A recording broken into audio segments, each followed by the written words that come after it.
Well, hello friends. It is the end of May and I'm doing a garden tour for this month over at Mom's. And you can see I'm starting down by the big perennial border that is right across from her orchard.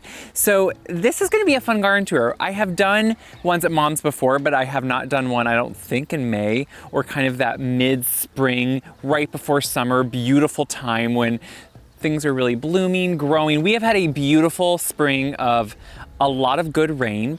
And it's brought us out of our drought that we've been in for close to 2 years, actually. So it has really, to me, put on a great flush of spring growth on so many things. So I'm excited to take you through a few areas, show you how things are looking, what is growing, what is blooming. It's gonna be good. Like I said, we are starting down in the orchard, and I say orchard because here's the orchard, and right against the orchard that I put in about 6 or 8 years ago is a big perennial border.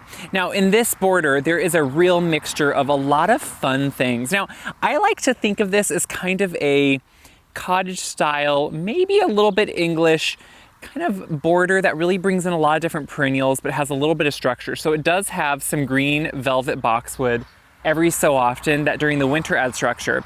But amongst all those boxwood, are just tons of perennials that I really want to talk about. So one of my favorites right now, and it's putting on its broom flower, is ornamental rhubarb. So you don't eat this rhubarb. It's also called, I think, turkey rhubarb. If you look at the backside, look at the bronzing and the deep, beautiful, kind of dark burgundy stems on that. Just, it's such a fun, huge leaf. Like for reference, here's my hand, here's the leaf. It is massive. Now, other years I've cut off the flower. This year I thought, you know what, Mom and I thought it was kind of fun, so we just decided to leave it. I've split this and have quite a few different plants of it going down this border. So right now we have a lot of the cranesbill geranium Roseanne is opening up. You can see it has a really nice mounding habit. We have lots of Schubertii allium that are blooming. All these little starbursts at the ends are going to open up soon. Pollinators are just a buzz. We have lots of globe master allium, which you can see right now. Some honeybees right there are working on it. I have a neighbor with honeybees and I think I see a lot of them here. You know, what I love about this is all these allium start off as one bulb, probably about 6 years ago when I put them in. And you can see that slowly over time, they do grow more bulbs, because you can see here now, just one cluster here has close to 8 flowers, and that's going on down the line every so often. So to me, that is just exciting to know the health and the growth things are having. What we do notice too is the herbaceous peonies are now opening. If you're not familiar, there are 3 big types of peonies I talk about. Herbaceous peonies, which are just traditional garden peonies that we all know and love. There are Ito peonies and there are tree peonies. Tree peonies have obviously more tree-like growth. They don't get large like a tree, but they have a central kind of stem, trunk almost, that they don't die back to the ground. They die back to that trunk. But an Ito peony is a cross between a tree peony and an herbaceous peony, and they're a little bit more sturdy. So I have all 3 types along here. The Ito peonies and the tree peonies are pretty much all done blooming. There might be a few Itos that are blooming, we'll see. But the herbaceous are just opening up, and so they're going to be putting on a full, beautiful display of color. I do have some Caradonna salvia that's also poking through right now. So this year just feels like everything is getting taller and bigger than it has, I think just because of the wonderful rain. Now behind here, there's about a 2-foot wall, and this is on the east side of it. So I always feel like everything wakes up earlier in the spring. There's lots of Asiatic lilies that are gonna be blooming later in probably, mid to late June or July. And you can see now, this is probably a Sarah Bernhardt peony, just about to bloom. There's lemon meringue, I think, Baptisia, and it's one of my favorites. This was a Bartzella Ito. You can see it's pretty much done, but it still does have a little bit of color. Oh, here's one Ito that is still, isn't that pretty? They're so pretty. This is flanked with 2 big Taylor junipers, and I have them, you can see over the winter they had a little bit of issues, but they're growing out of it now, and I'll probably trim up just a little bit of that late we had a really bad snow in January that was really heavy with lots of drifts. So honestly, these held up really well to me for the winter we had. So I'll just need a little bit of trimming to kind of clean them up. The poppies are just about to be done. So let's go down and look at them, because there's nothing like a beautiful poppy. And look how they just dance when you, look at those. So all the poppies, I think were from the plant. When I put this bed in back here and this wall, there was an old bed that we took out. And so a lot of these poppies and the phlox that are about to bloom all came from that bed. So So if you're wondering where the phlox are, this is massive amount of phlox. And I have quite a few different areas of phlox. So I'm trying to have things that obviously bloom at different times. The peonies are gonna be right now, but then we have big bundles of phlox. There's some asters in here that with the lilies will be blooming. The veronica kind of blooms all season. So what's fun is there's different things all throughout the year that will keep blooming. And you can see right here is the traditional baptisia. Look at the big bumblebee on it. This is why we love nature. Just look at that. Looking on the other side of that bed is the orchard. And I'm just gonna talk briefly about the orchard because it's been in now, like I said, I think it's like 6 or 8 years. I'd have to kind of look back at records to see. And I planted all these trees from whips, which means they were about 3-4 foot tall. I cut them off with a heading cut and then let them branch out. And I've been slowly shaping them all into an open vase shape since then. So just, I feel like last year and this year, I'm really starting to see some nice form and shape on these trees. Last year we had a beautiful apple crop.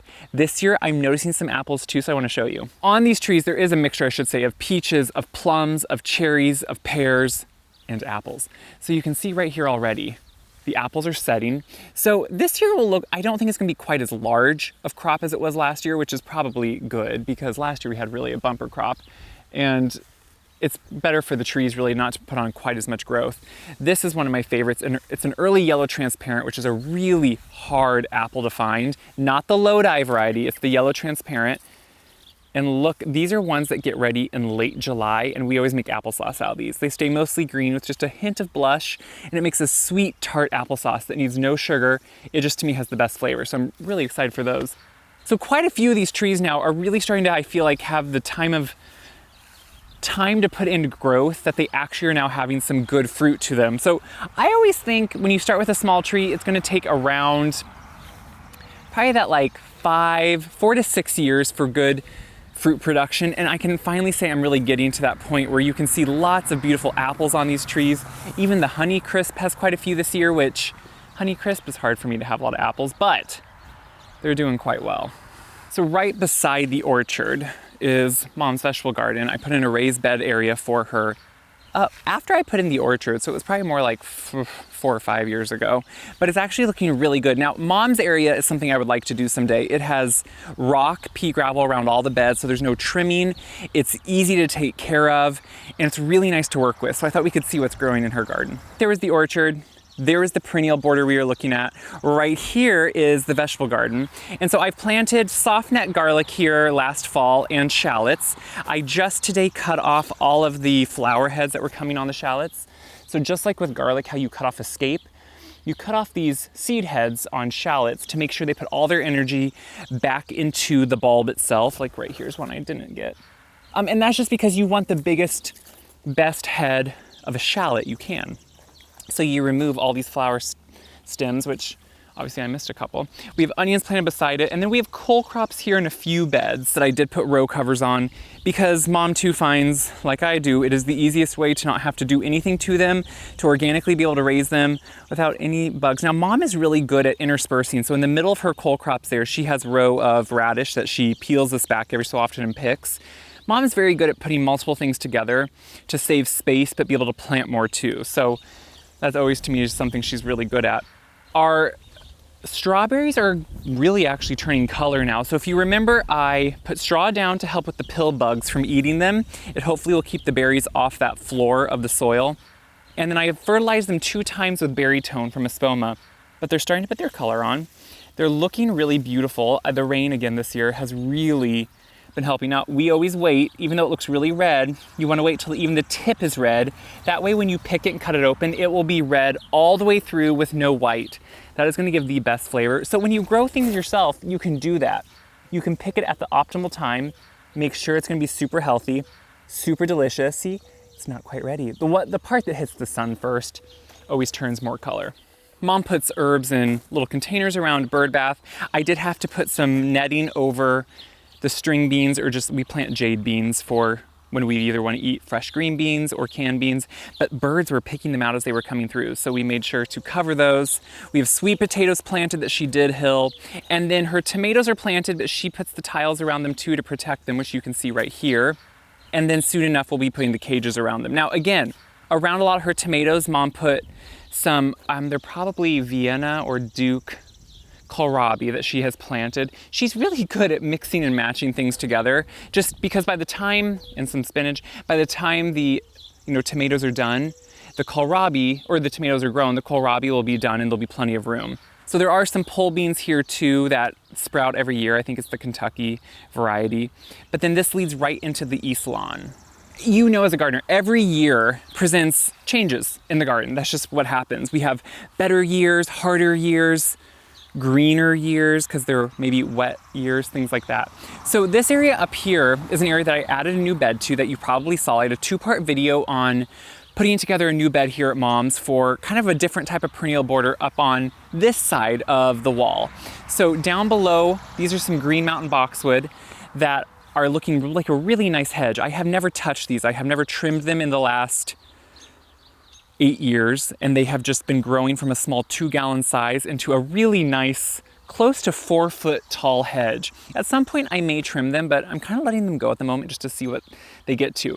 And this column area is what leads right down into that orchard. So up here is a little bit more of a formal lawn, and this is where we put in the new bed that you probably saw recently in that video. I just want to show you how it's really going to frame this area in. So whether you're entering from the orchard or you're walking down from the house, you see these 3 repeating beds of urns with agave, so we don't have to really water them. And there's going to be a big alley here of celebration maples. Now, one reason for this bed was to work on that big electrical area and somewhat just avert your eye from it, but it was also to add a lot of color to an area that doesn't really have it right now. So I put in 2 big stone architectural pieces as benches that I've been kind of just sitting on waiting for the perfect spot. And then this is a mixture of perennials that are going to be drought tolerant. They're going to be really good in this full sun area. And then it's a mixture of fountain grass to Karl Forster grass to penstemon, Caradonna salvia, goldstrum rudbeckias. We have sea holly, which I'm really excited about because it's so fun. This is going to be sea holly. And what I did was put it in masses. So you're going to have big swaths of color. You have like 6 or 8 plants together at a time. So you have the penstemons there, you have sea holly, you have then a nice sea of grass to be just really good texture, the salvia. And you can see as you're going up here, it's kind of a grid pattern that will really just grow together.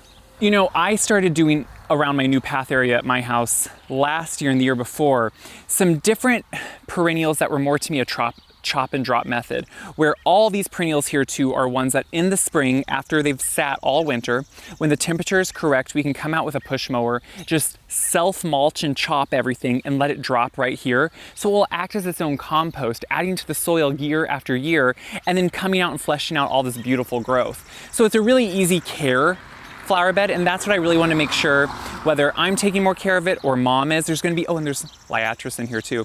It's going to be a really easy one to have to manage, which once it's established, obviously now as new plants we're having to water it, but once it's established, we won't have to water it. If you watched the video, you may remember that this is the electrical box, and I do have a Chinese fringe tree planted here. It will get quite large eventually for this area, probably like 12 to 15 tall and wide. So it will at least block these electrical boxes somewhat, not completely, but it will avert your eyes. I think sometimes I know I am someone that gets hung up, and maybe you do too, on trying to perfectly hide something. And there are just certain things in the yard that we can't, and we all have them, whether it's air conditioner units, electrical boxes. So it's more to me knowing how to use them correctly, trying to maybe shield them a little bit, but also give you something maybe to look at beyond them that will actually make you just change what you're looking at, as opposed to staring right at something that seems a little bit unsightful. So this area I'm really excited. I will keep showing you all year long because it has not even hardly started yet. There's going to be lots of color coming, especially when the rudbeckia start to bloom, when the sea holly start to bloom, when the penstemon and liatris start to bloom. So it'll be a really fun area to watch and just an easy one to take care of, and that's what I'm excited to show you.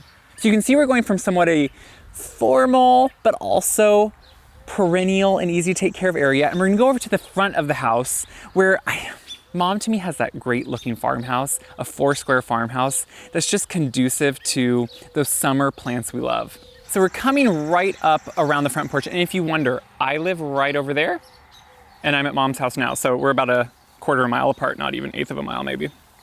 So in Mom's front yard, what does really well is all gold Japanese forest grass, the Hanakloa, and then Bobo hydrangea. So even though this is on the north side of a house and it gets quite a bit of shade, it also gets a decent amount of this late afternoon sun, which you can see right now the sun is hitting.